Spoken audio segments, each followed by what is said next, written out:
Most welcome dear students, आप सभी लोगों का स्वागत है आपके अपने यूट्यूब चैनल डीजे सर पर। शिक्षा शास्त्र का यह महत्वपूर्ण वीडियो क्लास 12th के बच्चों के लिए बहुत ही महत्वपूर्ण है, क्योंकि इसमें हम लोग बात करने वाले हैं 10 बहुविकल्पी प्रश्नों की सीरीज के बारे में। तो चलिए डियर स्टूडेंट्स, स्टार्ट करते हैं आज के इस महत्वपूर्ण सेशन को और देखते हैं इन महत्वपूर्ण प्रश्नों को। ये जो प्रश्न है वो आपके देखा जाए तो एग्ज़ाम के दृष्टिकोण से, चाहे वो प्री बोर्ड हो चाहे वो बोर्ड का पेपर हो, तो उसके लिए पेपर जो प्रश्न जो होंगे बहुत ही महत्वपूर्ण होंगे और यहाँ से प्रश्न आप लोग को आपके एग्ज़ाम में देखने को अवश्य रूप से मिलेंगे। तो वीडियो में अंत तक बने रहिएगा डिस्कशन और देखिएगा, और उसके साथ ही साथ यदि वीडियो आपको अच्छा लगेगा तो इसे अपने क्लासमेट पर शेयर जरूर कर दीजिएगा। तो चलिए स्टार्ट करते हैं आज के इस महत्वपूर्ण सेशन का। देखिए हम लोग का पहला प्रश्न क्या है। वर्ष 1986 की एक सरकारी विज्ञप्ति के माध्यम से शिक्षा को केंद्र में किस मंत्रालय के अधीन रखा गया है? बहुत ही महत्वपूर्ण प्रश्न है डिस्टेंस। विकल्प देखिए क्या दिया गया। देखिए 1986 की जो सरकारी विज्ञप्ति के माध्यम से देखा जाए तो शिक्षा को किस मंत्रालय में जोड़ दिया गया? विकल्प नंबर ए दिया गया गृह मंत्रालय में, बी जो दिया गया मानव संसाधन मंत्रालय में, और सी जो दिया गया है ऊर्जा एवं प्रौद्योगिकी मंत्रालय, और डी जो विकल्प दिया हुआ है कानून मंत्रालय। तो डिस्कशन देखिए सरकारी विज्ञप्ति के माध्यम से अगर देखा जाए तो शिक्षा को जो है मानव संसाधन विकास मंत्रालय में जोड़ दिया गया है। बहुत ही मोस्ट इंपॉर्टेंट प्रश्न है डिस्कशन।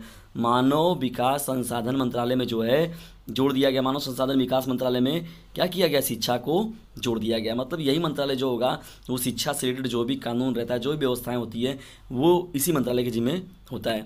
और डिस्कशन आप लोग को एक कमेंट बॉक्स में बताना है कि वर्तमान में मानव संसाधन विकास मंत्री कौन है। तो पहले प्रश्न का राइट आंसर जो हो जाएगा ऑप्शन नंबर बी करेक्ट हो जाएगा। चलिए हम लोग बढ़ते हैं डिस्कशन सब सेकंड प्रश्न की ओर। बनारस हिंदू विश्वविद्यालय की स्थापना हुई थी। बहुत ही मोस्ट इंपॉर्टेंट प्रश्न है डिस्कशन। बनारस हिंदू विश्वविद्यालय की स्थापना कब हुई थी, जिसे हम लोग BHU भी कहते हैं, बनारस हिंदू यूनिवर्सिटी। विकल्प की ओर देखते हैं हम लोग। विकल्प नंबर ए है वर्ष 1916, विकल्प नंबर बी दिया गया वर्ष 1917, और विकल्प नंबर सी दिया गया वर्ष 1919, और विकल्प नंबर डी दिया गया 1933। डिस्टेंस इस प्रश्न का जो राइट आंसर हो जाएगा विकल्प नंबर ए करेक्ट हो जाएगा वर्ष 1916 में।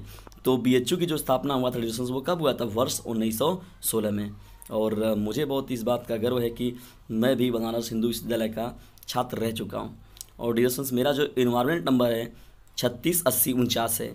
368049 से इन्वायरमेंट नंबर को, जो इस नंबर को आप सर्च करेंगे तो तुरंत मेरा भी क्रमांक जो है BHU का 368049 है। तो उसमें 2014 के में मेरा एडमिशन हुआ था, तब का देखिए डिस्टेंस से ये बनारस हिंदू विश्वविद्यालय बड़ा ज़बरदस्त वो यूनिवर्सिटी है मानना पड़ेगा। और मैं बनारस में रहता भी हूँ और मैं बनारस हिंदू विश्वविद्यालय में मैं पढ़ा भी हूँ। इस बात का बहुत ही गर्व है हम लोग को डिस्टेंस, और आप लोग को भी गर्व नहीं होना चाहिए कि नहीं यहाँ वास्तव में। और शिक्षा शास्त्र की बात हो गई, मनोविज्ञान की बात हो गई, तो मैंने BHU जैसे फैकल्टी से इन विषयों को पढ़ा है। तो दूसरे प्रश्न का जो राइट आंसर हो जाएगा डिस्टेंस विकल्प नंबर ए करेक्ट हो जाएगा। चलिए मोस्ट इंपॉर्टेंट प्रश्नों की सीरीज में बढ़ते हैं हम लोग अब तीसरे प्रश्न की ओर। बौद्ध मठों और बिहार में शिक्षा का माध्यम कौन सी भाषा थी? बहुत ही महत्वपूर्ण प्रश्न है। बौद्ध मठों और बिहारों में शिक्षा का माध्यम कौन सी भाषा थी? विकल्प नंबर ए दिया गया संस्कृत, विकल्प नंबर बी दिया गया पाली, विकल्प नंबर सी दिया गया हिंदी, और विकल्प नंबर डी दिया गया मराठी। देखिए डिस्टेंस, जब भी मैं भी वाराणसी में, जब हम लोग सारनाथ में जाते हैं कभी कदार घूमने, तो देखते हैं वहाँ पर एक अलग भाषा लिखी गई थी और वो पाली भाषा है, या उसको प्राकृत भाषा के रूप में देखते हैं हम लोग, प्राकृत भाषा और पाली भाषा। तो डिस्कशन देखिए जहाँ तक जितना भी मुख्य रूप से अगर बौद्ध जी की पूरी बातें हुई हैं तो वो पाली भाषा में हुई हैं। तो बौद्ध मठ रहे, चाहे वहाँ बौद्ध स्थल ऐसा बिहार वाला स्थल रहे, तो वो शिक्षा का जो भी माध्यम है उनकी जो भाषा थी वो कौन सी भाषा थी? पाली भाषा थी। तो तीसरे प्रश्न का जो राइट आंसर हो जाएगा विकल्प नंबर बी करेक्ट हो जाएगा। चलिए बढ़ते हैं हम लोग अब चौथे प्रश्न की ओर। राष्ट्रीय शिक्षा नीति 1986 में प्रत्येक जिले में कौन से विद्यालय स्थापित करने की बात कही गई है? बहुत ही मोस्ट इंपॉर्टेंट प्रश्न है डिस्टेंस। राष्ट्रीय शिक्षा नीति जो थी 1986 वाली, उसमें प्रत्येक जिले में कौन से विद्यालय स्थापित करने की बात कही गई है? विकल्प नंबर ए की ओर में बढ़ते हैं बेसन विद्यालय, बी जो है प्राथमिक विद्यालय, सी जो विकल्प दिया गया है नवोदय विद्यालय, और विकल्प नंबर डी जो दिया गया है रात्रि विद्यालय। तो डिस्टेंस देखिए नवोदय की बात होती है, ठीक है ना। ये नवोदय जो है वो हर राज्य के ज़िले में एक ज़रूर है, जिसका कि मतलब नवोदय विद्यालय के नाम से मतलब एंट्रेंस भी होता है, एग्ज़ाम भी होता है, और पूरा का पूरा चीज़ें जो होता है हॉस्टल वगैरह सब होता है उसमें, और बाकायदे फ्री में बच्चे पूरा पढ़ते हैं। ये सरकार की तरफ से एक पहल है बहुत ही महत्वपूर्ण, जिसमें नवोदय विद्यालय में जिस बच्चे का भी सिलेक्शन हो जाता है तो समझ लीजिए वो बहुत सौभाग्य की बात होती है।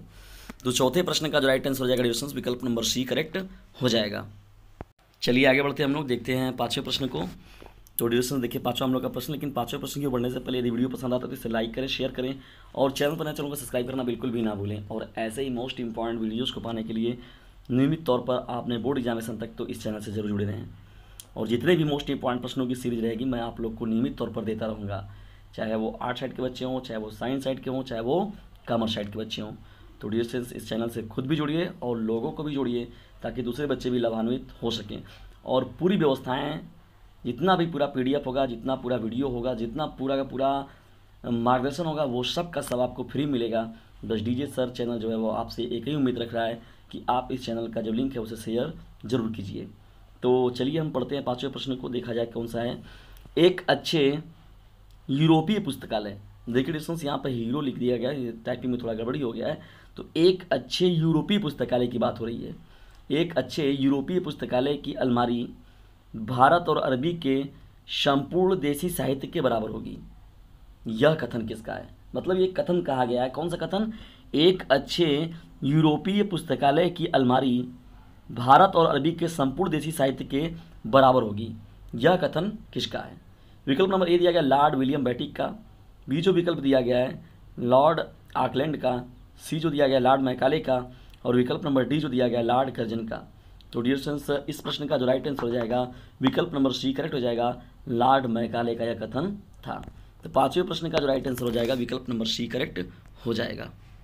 चलिए बढ़ते हैं हम लोग छठवें प्रश्न की ओर, लेकिन डियर स्टूडेंट्स एक बात मैं आप लोग को बताते चलूँ, डिस्क्रिप्शन बॉक्स में जाइए, एक नंबर आप लोग को मिलेगा 950 690 257, उससे व्हाट्सएप ग्रुप पे मैसेज करिए, मैं तुरंत आप लोग को ग्रुप में जो होगा जोड़ लूँगा और जितनी भी व्यवस्थाएँ रहेंगी मैं आप लोग को उपलब्ध करा दूँगा। तो तुरंत जाइए उस नंबर को और फ्री में जो ये आप लोग को व्यवस्थाएँ मिल रही है उसका लाभ उठाइए और लोगों को भी लाभान्वित करिए और DJ सर चैनल को एक ब्रांड बनाइए और डियर स्टूडेंट्स जो कि फ्री में आप लोगों के लिए पूरी चीज़ें अवेलेबल करा रहा है। तो चलिए हम लोग बढ़ते हैं अब छठवें प्रश्न की ओर। सामान्य विषयों तथा अलौकिक विषयों को शिक्षा में शामिल करना किस धर्म की शिक्षा पद्धति में की गई थी? विकल्प नंबर ए दिया गया बौद्धिककालीन, बी जो दिया गया मध्यकालीन, सी जो दिया गया बौद्धकालीन और डी जो दिया गया है जैनकालीन। सामान्य विषयों तथा अलौकिक विषयों को शिक्षा में शामिल करना जो बात किया गया था वो मुख्य रूप से अगर देखा जाए तो बौद्धकालीन शिक्षा पद्धति में इसके बात की गई थी। इसका जिक्र किया गया था कि हाँ अब शिक्षा पद्धति में इन चीज़ों को भी शामिल किया जाएगा। तो दिया गया डिस्कशन जो आप लोग का प्रश्न है कि अच्छा इसका जो राइट आंसर हो जाएगा विकल्प नंबर सी करेक्ट हो जाएगा, बौद्धकालीन। चलिए आगे बढ़ते हैं, हम लोग देखते हैं सातवें प्रश्न को। भारत में आधुनिक विश्वविद्यालय की स्थापना का सुझाव किसने दिया था? बहुत ही महत्वपूर्ण है, आधुनिक विश्वविद्यालय की स्थापना का सुझाव भारत में किसने दिया था? विकल्प नंबर ए दिया गया 1813 की आज्ञा पत्र द्वारा, विकल्प नंबर बी जो दिया गया 1833 के आज्ञा पत्र द्वारा, विकल्प नंबर सी जो दिया गया इसमें 1835 के मैकाले की विरोध पत्र द्वारा और विकल्प नंबर डी जो दिया गया 1854 के वुड की घोषणा पत्र द्वारा। तो डिस्टेंस यहाँ पर देखिए 1 छूट गया है तो लिख लीजिएगा इसको 1854 वुड के घोषणा पत्र द्वारा।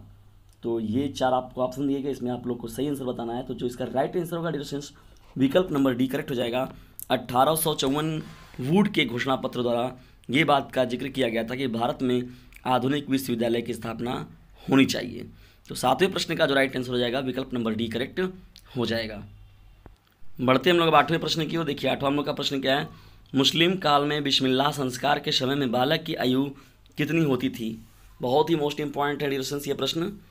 मुस्लिम काल में बिस्मिल्लाह संस्कार के समय में बालक की आयु कितनी होती थी? चलिए आइए देखते हैं जो विकल्प है। विकल्प नंबर ए दिया गया 5 वर्ष 5 माह 5 दिन, बी जो विकल्प दिया गया 8 वर्ष 8 माह 8 दिन, विकल्प नंबर सी जो दिया गया 2 वर्ष 2 माह 2 दिन और विकल्प नंबर डी जो दिया गया 4 वर्ष 4 माह एवं 4 दिन। तो बिस्मिल्लाह संस्कार जो कराया जाता था डिस्टेंस वो 4 वर्ष 4 माह 4 दिन का जब बालक होता था तभी यह मुस्लिम काल में बिस्मिल्लाह संस्कार होता था बच्चों का। तो आठवें प्रश्न का जो राइट आंसर हो जाएगा विकल्प नंबर डी करेक्ट हो जाएगा। बढ़ते हम लोग अब 9वें प्रश्न की ओर। डिस्कशन देखिए 9वां हम लोग का प्रश्न क्या है, निम्न में से कौन एक गांधी जी की शिक्षा योजना नहीं थी? जो इसमें बात किया जा रहा है निम्न में से कौन एक गांधी जी की शिक्षा योजना नहीं थी? देखिए ये भी पूछ सकता है आपकी कि गांधी जी की शिक्षा योजना कौन थी। विकल्प नंबर ए दिया गया बेसिक शिक्षा, बी जो दिया गया वर्धा योजना, सी जो दिया गया नई तालीम और डी जो दिया गया हस्तशिल्प शिक्षा। तो डिस्कशन यहाँ पर देखिए नई तालीम जो है वो गांधी जी के द्वारा दी गई शिक्षा नहीं है। जबकि बेसिक शिक्षा को बहुत महत्व देते थे गांधी जी, वर्धा योजना भी में भी बहुत महत्वपूर्ण भूमिका निभाए थे गांधी जी, और हस्तशिल्प शिक्षा को बहुत ज़्यादा प्राथमिकता देते थे।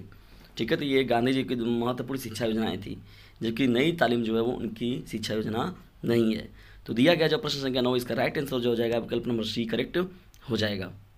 बढ़ते हम लोग अब 10वें प्रश्न की ओर। 10वां हम लोग का प्रश्न है, प्राचीन काल में उच्च शिक्षा प्राप्त स्त्रियों को क्या कहा जाता था। ये बहुत ही महत्वपूर्ण है। प्राचीन काल में हम लोग देख रहे हैं कि उच्च शिक्षा प्राप्त स्त्रियों को क्या कहा जाता था।